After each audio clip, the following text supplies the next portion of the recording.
Alhamdulillahirabbil alamin. Allahumma shalli wa sallim wa barik ala sayyidina Muhammad wa sayyidina Adam wa sayyidina Nuh wa sayyidina Ibrahim wa sayyidina Musa wa sayyidina Isa wa ma bainahum minan nabiyyin wal mursalin salawatullah wa salamuhu alaihim ajma'in, amma ba'du.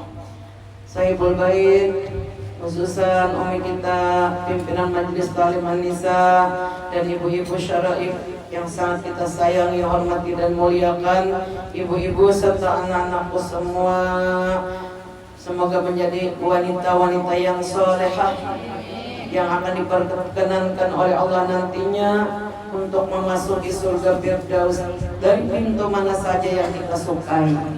Amin ya rabbal alamin. Pada hari ini ulun lanjutakan pelajaran kitab Sulamut Taufik, pasal wa min surutis sholatit taharatu anin najasah fil badani was-saubi wal makan, dan seterusnya. Kita berbicara pada hari ini bagaimana caranya membersihkan atau mencuci najis. Sebenarnya sepertinya ringan, tapi sebenarnya mau kada belajar, kada menutup kemungkinan kita salah, kada sesuai dengan tuntunan agama. Jadi arti najis dalam bahasa kita kotoran, bahasa Arabnya najis, bahasa kita kotoran.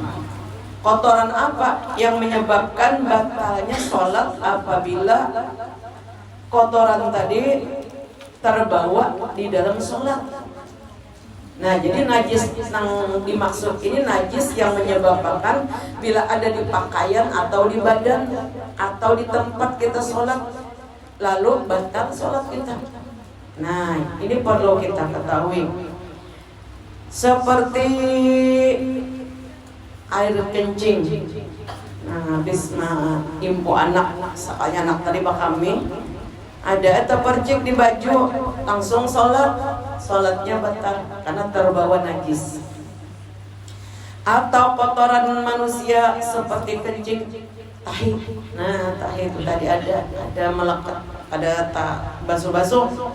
Sudah 5 hari yang lalu anak bahera di situ dilap karena ada tamu kali ingat basuh. Diangkat sudah kotor baju. Kita datang bodoh lah, terus sentuh batis kita nang basah. Hanya aja ingat, aku tadi kan bersandal datang bodoh, langsung berarti kita bawa. Padahal 5 hari yang lalu sudah, karena kaki kita basah lalu menyatu, berarti sholat kita batal. Seperti kotoran binatang, apakah kucing kah, macam-macam. Nah, itu kotoran binatang, itu termasuk najis. Atau kencing binatang, atau bekas muntah kita, atau bekas muntah kucing, nah itu termasuk najis. Nah, itu kada boleh terbawa. Atau najis yang datang daripada babi dan anjing dan yang sejenisnya, baik kotoran itu nang di awaknya, ataupun liurnya, atau bekas muntahnya, atau peluhnya, atau keringatnya. Nah, itu dinamakan najis. Itu najis mughallazah. Lalu di dalam kitab Sulamut Taufik ini bagaimana cara membersihkan itu? Nah, seluruh badan anjing, seluruh badan si babi tadi najis mughallazah, najis yang berat. Najis itu terbagi 4. Pertama, najis ringan, mukhaffafah bahasa Arabnya. Ini kencing anak laki-laki, bayi laki-laki nang belum umur 2 tahun, 5 tahun sama orang tua, atau 3 tahun, 2 tahun lebih. Ini anak bayi laki-laki ini kada minum susu sapi, kada ada makan nasi, kada ada makan hongkoi, makan macam-macam tuh, kada semata-mata menyusu ke ibunya, kada ada makan minum, kada ada makan pisang. Umurnya belum 2 tahun. Nah, itu namanya najis juga tapi ringan. Yang kita bahas di sini kayak cara membersihkan bilanya kami di awak. Seorang sahabiah datang bailang ke rumah Rasulullah, membawa anak belum lagi 2 tahun masih digendongan. Anak laki-laki belum makan sesuatu, walau pisang sebutir kada pernah makan. Ya bayi mana nih? Lalu Rasulullah hendak mengasuh anak tadi dijulang Nabi kita nih buah suka lawan anak-anak kecil. Anak kecil, anak bayi yang terlahir di kalangan umatku, ujar Nabi, lebih aku cintai daripada dunia beserta isinya. Jadi mau orang tumbuh lengkap anak, berarti orang tuh kada menurut lawan Rasulullah. Tanang kahu menikahlah aja Nabi kalian. Tazawwadul wadudul walud, yang dinikahi tadi perempuan yang penyayangan. Umpama mayan bedolo mundur taratur aja. Tazawwadul wadudul walud, nikahilah perempuan-perempuan yang penyayang. Wadud tuh penyayangan lawan anak. Ini kada sedikit-sedikit anak bayi dipukul, kalau perlu dihampas. Tasalihunya bujuran mungkin aku mencari tapi udah kita nih kada ada panguni ada di planet sana. Lalu Ummu Qais tadi bawa anak bayi laki-laki, belum makan belum minum sesuatu kecuali air susunya. Lalu Nabi kita ma'asuh menimbang Nabi nih. Sekalinya cor kami tadi basah juga Nabi. Lalu Nabi kita nih berkata, ambilkan air aja Nabi. Belakan air banyu. Diambil sini, banyutan masukkan tangan sini. Perak dipercik. Percik. Nah, sudah kada ditapas. Sampai waktu sholat, Nabi kita sholat. Kada mengganti pakaian tadi. Yang sudah makan pisang 3 biji kada. Karena awal pun sudah makan pisang. Sama sekali kada ada makan minum susu tambahan. Semata-mata air susu ibu aja. Nah itu dalilnya hadis riwayat Imam Bukhari Sahih. Jadi kayak tadi bu caranya bu, ini banyu ambil perak percik. Nah, 3 kali kah, 5 kali kah? Kotak kena nih, kena lawan bakas kaminya tadi di baju. Kada perlu diganti. Nah itu namanya najis mukhaffafah. Tapi kalau anak perempuan biar hanya lahir, bak kami di baju kita ditapas baju tuh, kalau dipercik. Nah jadi beda anak laki-laki dengan anak perempuan. Karena anak perempuan ini berongga. Nah alat kelaminnya tuh berongga di dalam, jadi suka tersangkut najis tuh. Nah jadi kada menganggap nang lalakian hebat kada, karena lain bentuknya lain. Nah jadi harus basuh sama dengan najis orang tua. Kemudian yang berikutnya lagi najis yang sedang. Nih ringan, sedang, mutawasitah bahasa Arabnya. Najis sedang ini kotoran manusia, kami kita, baheranya kita, kotorannya nih. Apalagi muntah kita nih, sama lawan kotoran tahi muntah kita nih. Kalau kan muntah di jalan, tang mata pura langsung sembahyang ada dibasuh, bakas muntah tadi di jilbab terbawa najis. Nah, liur binatang pang bu, liur kucing najis kada, liur anjing hanya najis.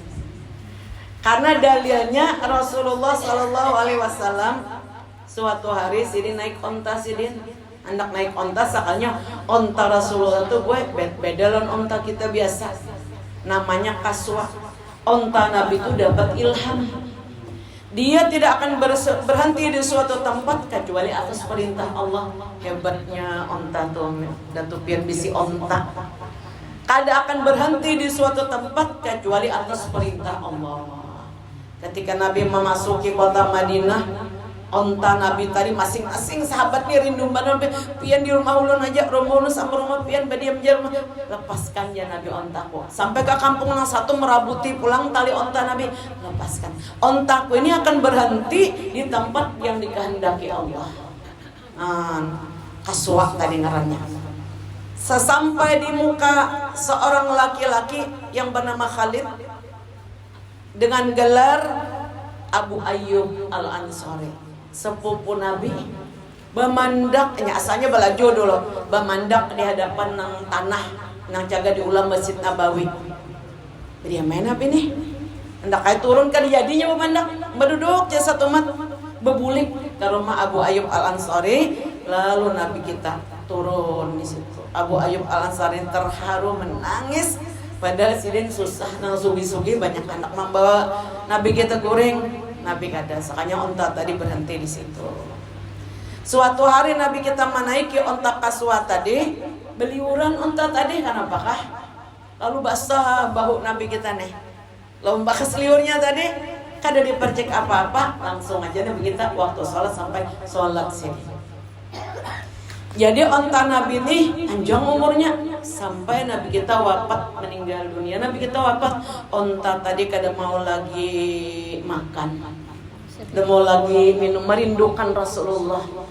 Nah sedikit minum, sedikit babayahapun makan, akhirnya kada mau lagi makan. Lalu berjalan aja seperti mencari Rasulullah, jalan-jalan gugur ke sumur. Meninggal onta tadi, kada mau makan lagi, kada mau makan yang sehat. Nah kita aja makan di garingnya Rasulullah wafat, lalu onta tadi meninggal karena jatuh ke sumur atau ke jurang, itu dalam hadis. Onta tuh dibilang dasar hebat, onta aja merindukan Nabi. Mau kita ini kan mengganang-ganang lo Nabi kalah lan onta. Terus jadi liur, misalnya kucing ini menjilat piring, tak jilat nasi boleh pian makan kada najis. Tapi ada juga setengah ulama mengatakan liur tadi, liur kucing tadi ada yang mengatakan itu najis yang pertengahan juga. Nah, jadi ada juga mengatakan apa? Karena ini jar bilanya bahera tuh dijilatinya kalau pula. Nah ada juga mengatakan najis ya terbagi dua. Ternyata sarafian aja. Karena jilatinya kalau buritnya main bahera tuh. Nah ada juga mengatakan najis, ada juga mengatakan najis tapi dimaafkan makmuk. Dimaafkan, nah, sarapian dia pilih aja di antara dua, dimaafkan. Sehingga ada yang berpendapat di antara para ulama tuh bulu kucing tuh najis. Kenapa? Inya menjilati pulang ke bulunya, hanya bakas jilat kulitnya babahera tadi, jilat lagi bulunya. Jadi apabila bulu kucing itu ada di tempat sajadah kita, dijauhkan. Dia bersihkan, dijauhkan biar kada ditambah dijauhkan. Tapi ada juga ulama sebagian kecil dari Hadramaut juga yang berpendapat itu memang najis tapi dimaafkan makmuk. Nang katujuh bahara kucing akorbanannya makmuk dimaafkan juga. Nah, tapi menurut ilmu kesehatan, ini ilmu kesehatan boy, di bulu-bulu kucing itu ada bakteri. Bila tamakan anak-anak perempuan itu bisa menyebabkan mandul. Nah, bilanya kada tahan, nyatakan kada apa-apa. Mbak Tuhannya kenapa jangan mau beranak-anak? Sakanya baharinya marah kucing. Lalu bulu-bulu kucing itu tamakan. Awaknya kada kau bertahan dengan bulu kucing tadi bisa menyebabkan kemandulan atau bisa menyebabkan kanker. Tapi banyak kayak orang marah gue kucing tapi nyatahan aja kalau apa. Tergantung ketahanan tubuh kita. Kenapa panggunya kucing diharagu tapi disuruh di luar rumah aja, diulahkan kurungan di luar gitu. Nah jadi bawakan masuk ke dalam rumah. Tapi negara kakanakan tak mulai kabujulan kucing kita kada kawa juga kada bertoleransi. Ya kalau pula kawa kada bertoleransi daripada bertumbaran bisa-bisa aja. Membersihkan jangan sampai termasuk di sajadah kita. Jadi boy Abu Hurairah tuh ketujuan kucing sahabat Nabi nih. Nabi kita ketujuan kucing. Jadi Nabi kita suka ada melihara kucing putih. Senang Nabi tapi tetap hati-hati dengan najisnya.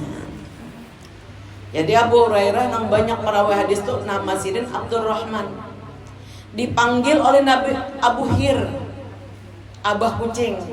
Karena bila ada Abu Hurairah makan habis kucing tadi diberi makan ini berata bermain-main dengan kucing Abu Hurairah tadi. Jadi kucing tadi ada kesukaan Nabi, kucing tadi ada juga. Nah tapi cara memeliharanya tadi jangan sampai menyebabkan kita bernajis rumah kita. Apalagi nang najis nang sedang ini bakas muntah, darah, nanah. Nah bilanya banyak terbawa di dalam sholat batal. Tapi mendarah bisul seorang dimaafkan makmum. Bisa menang karena bisul sebulan dalam bayang. Nah apalagi jerawat ini babisol misalnya di pipi burih Nah jadi keluarnya pas datang duduk tak keluar darahnya, nananya makmuk dimaafkan. Kemudian yang berikutnya lagi keputihan. Nah itu keputihan nang lendir nang recak datang berjalan lapah datang ke rumah pina putih celana. Nah itu najis juga. Kayak pembersihkannya mungkin kita lagi di jalan.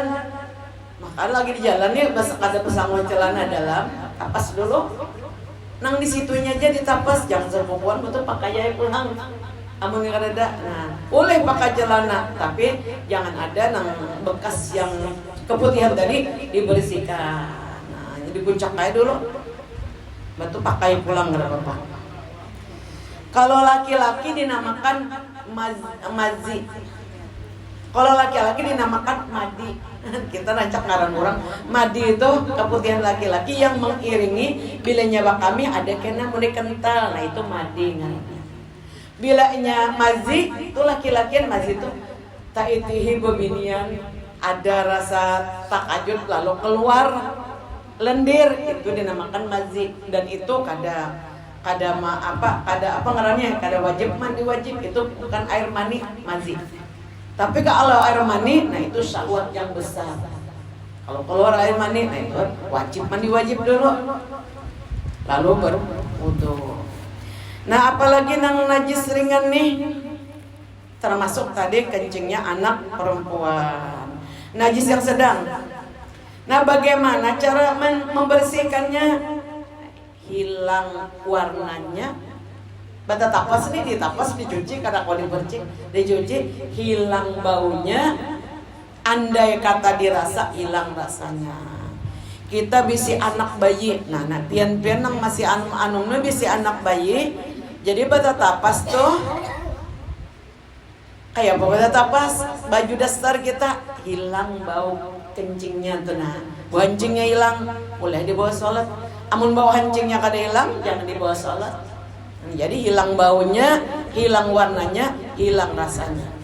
Tapi kalau celana kita putih, kita datang haid 2 hari kita tapas, kada mau lagi hilang, itu dimaafkan yang bekas darah tuh nah. Karena sudah dikucak sedemikian rupa. Nah itu dibenarkan oleh sahabat, oleh Rasulullah yang datang kepada Nabi melapor nih habis darah haid tuh nah, kada mau hilang, sudah dikucak, sudah dimaafkan makmum. Tapi kalau kita nang bisi anak kecil tuh sebaiknya kalau ulun pengalaman ulun nukar andok umian nunggu-nunggu lagi anak masih kecil andok tuh ulun ampar. Jadi ulun tuh kada di muka rumah lampin bajurut tuh kada ulun sejarahnya 3 anak kada ada bisi lampin nang sejurut tuh lampin tuh sudah dari pakainya aja nang semalaman tuh andok aja. Andok besar nukar, jadi mak kami tempon di situ, baparlak tempon di situ banyak kambingnya. Nah, nang ditapas jualan, nang dipakainya aja. Jadi kada banyak, jadi nukar andok ulun tuh akal sorangan, karena banyak kesibukan karena obar bata tapas, jadi handuk gonol ditukar, nukar parlak ganal diampar, guringannya lagi nya. Nah kami jadi sebuting andok tadi aja nang ditapas. Kena pasang pulang andok, jadi kada banyak. Tinggi bahari jarang bapimpas mah. Bahari kada ada pimpasnya. Nah, ini naran nyaman bapimpas sudah kanakan bebas nak kemana-mana biar. Tapi kada sebaratan orang juga pula kalau nukar pimpas karena mahal. Jadi nukar andok karena khusus ang murah aja tapi nonggonol tuh banyaknya menampung banyak kami anak atau cucu. Kemudian najis yang sedang ini cara membersihkannya tadi ditapas, dicuci sampai hilang bau, hilang warna, hilang rasa. Apabila anak kita bakami, kita lupa sudah diangkat tadi, tapi dengan membersihkannya cukup sekali bersihan aja. 2 hari yang lalu sudah anak bakami. Jalan kita ke dapur, ingat kita melap ada tamu, ada apa kesibukan apa? Sebetulnya mah kami di situ. Simburan, sekali simburan aja. Sekali simburan tadi amunnya lantai, buburnya langsung ke bawah. Amun kita nang keramik nih, kenapa langsung bubur? Jadi simbur dulu sekali, ambil pel lantai, angkat, basuh pelnya nih itu. Ini kadang mbak simbur kali, pelakan, serumahan, najis serumahan dipelakan. Nang semua najis di bawah serumahan. Jadi ulun bila ada yang membantu di rumah, ulun ajari dulu. Udah pun rumah ulun banajis, bisa nggak desa serumah. Nah julun kan cara mencuci pakaian julun. Siapa aja yang datang ke rumah membantu. Nah ini pakaian bulan setuyuk di dalam baskom. Nah ini keran, nih julun pakaian kan. Nah anu dulu antak-antak. Satu buat dalam sini. Buat dalam sini sudah dikira-kira mau ada percikan kami apakah bekas tai kucing kah ada lagi. Hanya rikam siapakan banyu sabun, hanya rikam kocak. Kocak salawar bila ada kapusnya bersihkan dulu jualan. Jadi sekali dulu bersihin. Jadi basuhan pertama tuh sudah sah. Karena mengalir airnya. Nah betul hanya dikocak hanya dibasuh. Sudah apa di mengalir lagi banyunya. Jangan yang dalam baskom. Mun dalam baskom kadang mengalir terbuli-bulik ngarannya.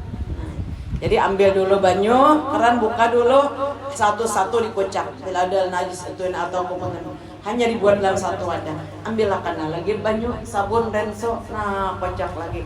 Hanya dialir. Silakan satu baskom berikutnya lagi menghilangkan banyu sabunnya. Tapi basuhan terakhir wajib air yang mengalir. Biar kadang-kadang memutar kerannya tuh basuhan yang terakhir tuh nah kan itu di bawah sholat seberataan buka kerannya kadang harus banyak. Nah ikan kocak jauhkan baskom yang sudah bersih jauh-jauh ke situ aja ibu.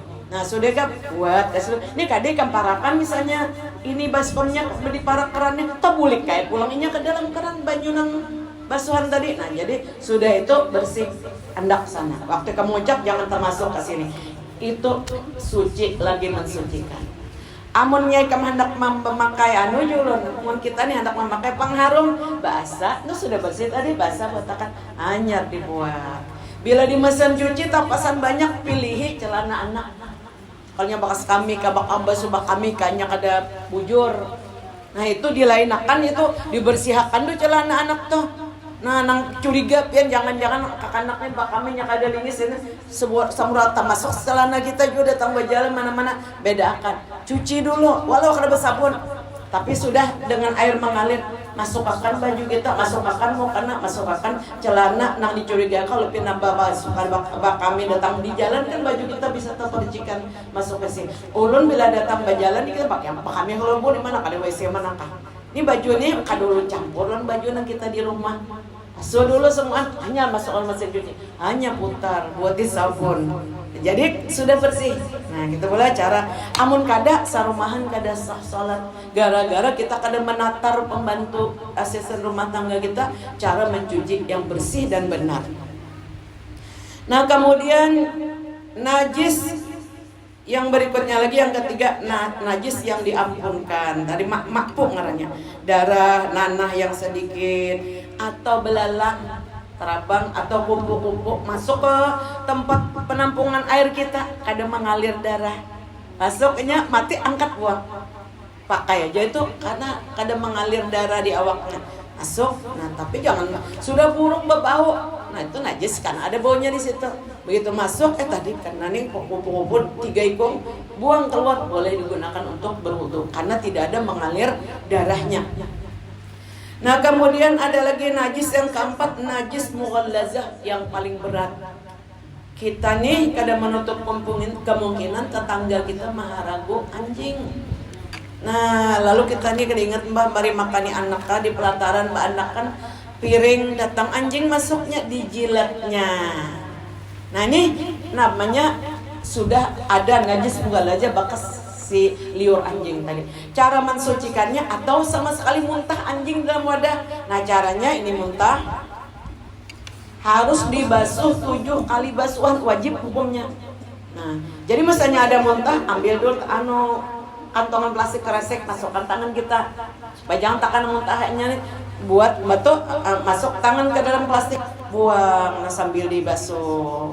Udah buang dulu anjing liur anjing bekas liurnya tadi bekas jilatannya atau bekas muntahannya buang dulu bersih sudah hanya rai terserah mau piat sekali dengan banyu tanah dengan banyu debu atau banyu pasir yang diyakini itu kada bekas kotoran anjing debu yang suci. Bisa kita ada di rumah bisi pasir bekas sisa baik di dapur nah itu debu yang suci. Nah bisa pian pertama basuhan dengan air tanah nih, bisa terakhir, bisa pertengahan. Pokoknya 7 kali basuhan dihitung. Ulun 9 kada sah, harus 7. Atau 4 kali kada sah, 1 kali dengan tanah. Nah, digosok. Tangan kita kalau anu tadi sarung pakai kantongan plastik nang dapur. Nah, gosok lan banyu tanah. Sekali basuh, sisanya 6 kali basuhan. Tuh 2 sekali dengan apa tadi, dengan air tanah, sisa 6 kali. 1 2 3 4 5 6. Dah selesai. Bisa juga pian membasuh 6 kali sudah dengan air yang bersih yang mengalir airnya sudah 6 kali. Terakhir pian anak kita tanah digosok. Itu istilah kita bahari basatro di satro. Besok tapi bersihkan dengan air biasa pula nang bekas tanah. Nah, itu cara menyatro nang bekas liur anjing atau peluhnya atau muntahnya atau badannya. Ada kan yang bertakun di sini. Tai cacak termasuk kotoran. Nang karing maapu dimaapakan mun perhatian kita sholat soalnya tai cacak ada di sajadah lemparkan. Amunnya basah, nah itu kada kawah harus ditapas karena tadi sajadah. Nah, jadi munnya kering kawah jadi buang. Jelas gak kok? Boleh.